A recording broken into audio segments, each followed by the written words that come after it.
Hello and welcome to the Rangers Journal. My name is Kai Watson and welcome to another episode of 5 Players Rangers Could Sign. This week we're going to look at some upcoming free agents, so players that contracts expire in the summer.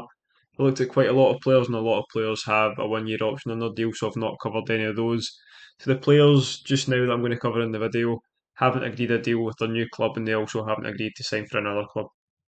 We've looked at a variety of positions from players from different leagues. I think these 5 players could be great options in areas that Rangers are going to need for next season. I'm going to change the video up a bit today. We'll obviously still put player stats on the screen, but instead of me talking through them, I'm just going to give you a chance to look at it yourself. You don't need me waffling on through it. You can pause the video whenever you like. Look at the stats on the screen. So I'm going to focus more on the player themselves, not the stats, kind of what they could offer to Rangers, the positions they cover, just how I think they would fit into Philip Clement's system.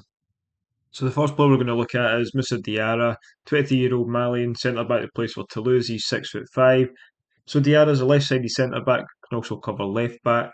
He's a good passer and very comfortable on the ball. He's strong and powerful and good in the air. He ranks in the top 18% for aerial duels, one in the top 8% for defensive actions.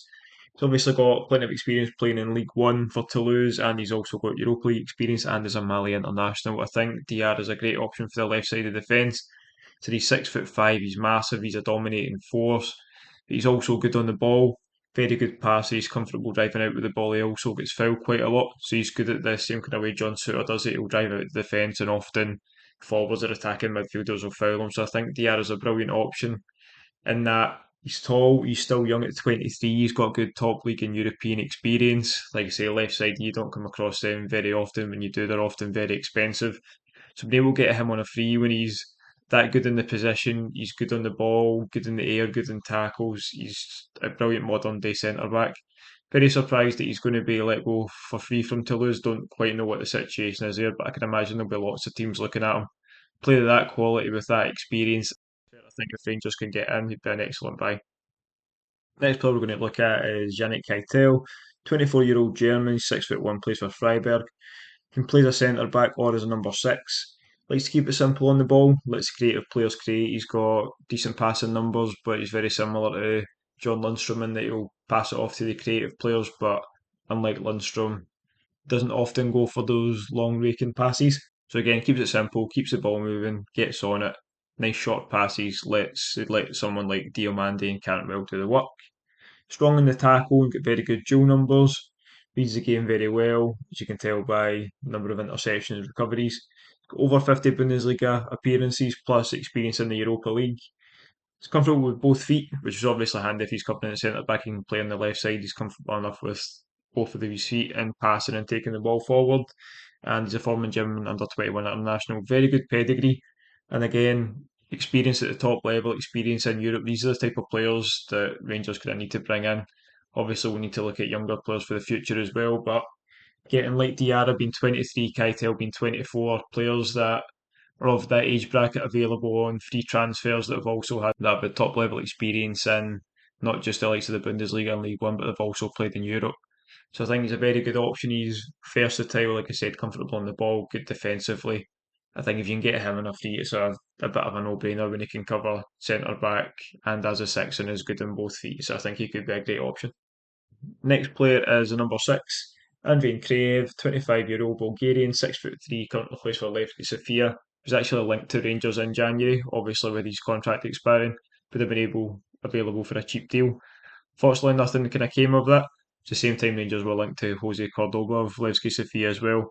Nothing came of that one, but it doesn't mean they can revisit in the summer. So on Kraev, strong and solid, number six, a very good passing range, short and long. It's an excellent reader of the game. That's you can see the ridiculous interception recovery numbers.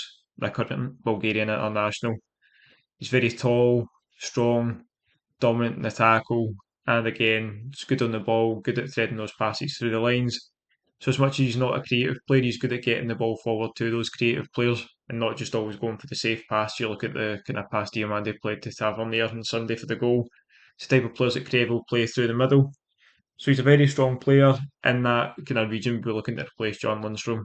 I think he's a bit less negative. He's not going to drop into centre back and look to play those kind of quarterback passes that Lundstrom does. So he'll sit in his position. He can hold the defence well. He's a good organiser. Captain of Levski Sofia.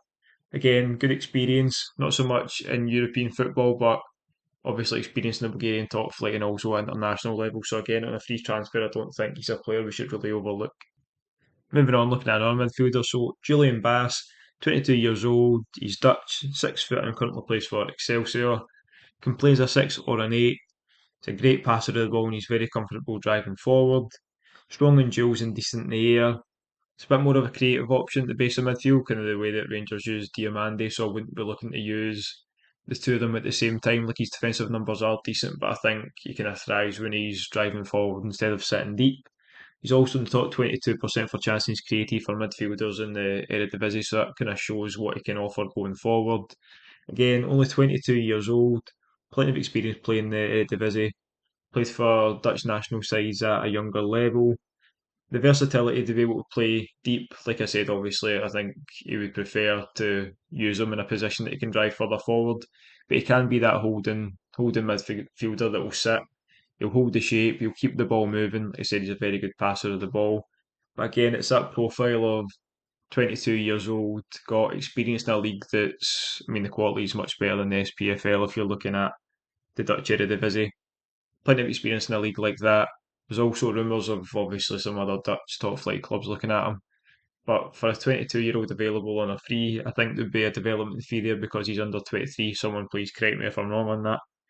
But he's just a really good option for the midfield. We'll obviously need cover with Lundstrom leaving and Jack. At least that'll be two that we would imagine will be gone. So you need cover in there, and to be able to bring in a player of that quality on a free, especially at that age, again, it's not a deal we can overlook, and I think he's a great option to come in for the midfield. Last player on the list is a bit more of a creative option, so Octavian Popescu, 21-year-old Romanian, he's 5'11", currently plays for FCSB, can play it all across the front three, presses very well from the front, he's very agile with good feet and great acceleration and balance. Massive confidence, always wants to take on defenders. Does need to work on his decision making, but again, he's only 21. He's got a massive ceiling if he can hit his potential, and currently he's a Romanian international. Looking at the footage of him, kind of reminds me of Yanis Hadji with a bit more pace, a bit more guile. Again, he's not as ambidextrous. He's pretty comfortable with both feet, but predominantly right-footed. Mostly plays off the left wing, but again, like I say, can play all across the front three. Even playing up front, I wouldn't recommend it. I don't think his finishing's good enough to be a striker. But I think definitely in the 10 and coming off the left, he could be a very exciting player. Good at taking on defenders. This hasn't been his best season. I don't know if it's maybe because his contract's been expiring, the talks really haven't been there. Future's uncertain. He had a better season the year before. But again, like I said, he's 21 years old. You don't often get a high level of consistency for especially wingers or attacking players at that age. But if you look at his ceiling, he's things already had 11 caps for Romania. You look at the ceiling he has, he's got massive potential. Brilliant on the ball. Again, 21 years old, so I think there would be a development fee involved there. But when you're looking at players and what you pay for a development fee compared to going to another league and looking at a player like him, a player that has that quality and the kind of fee you'd pay, I think it's a no-brainer to look in these markets to the players if you're only paying a development fee for them. You get them for free, great. Again, if the development fee's there, it's still less than you'd be paying for them. Say if he signs a new contract or like if you're looking at him a couple of years ago, it's a lot less than you would have been paying then. So there's obviously plenty of players with their contracts expiring, but looking at a profile and an age range and positions that Rangers need to fill next season, I thought this was a pretty decent list if I do say so myself. Please leave your thoughts in the comments down below. Please leave some more leads you'd like me to cover. I will probably look at some more free agents next week, but depending on the numbers I can get, I might just focus on a league instead. So please leave down in the comments the leagues you'd like to see. Also, tomorrow we've got the charity stream starting at 4 p.m. and going to 10 p.m. 6 hour charity stream. Loads of brilliant guests coming on from podcasts that you'll recognise. We've also got Rory Hamilton come on as well. It's going to be very exciting. If you look at our Twitter page, you can see the full kind of schedule of how we're going to be doing it. And also need to massively thank the club and the Rangers Charity Foundation. The top prize for the raffle is now a signed Rangers shirt from this season. So we've got a Rangers top signed by the squad of this season. That'll be the top prize in the raffle, and then enter the raffle. All you need to do, donate to the Just Giving link, which I'll leave in the description, but it's also on the Twitter and Facebook page as well. Any donations counted, any donation gets you entered into the raffle. Just leave either your name, an email address, or like your social media handle, and you'll be entered into the raffle to potentially win the top. So hopefully see you there. But again, a massive thank you for watching. Don't forget to like and subscribe, and have a great day.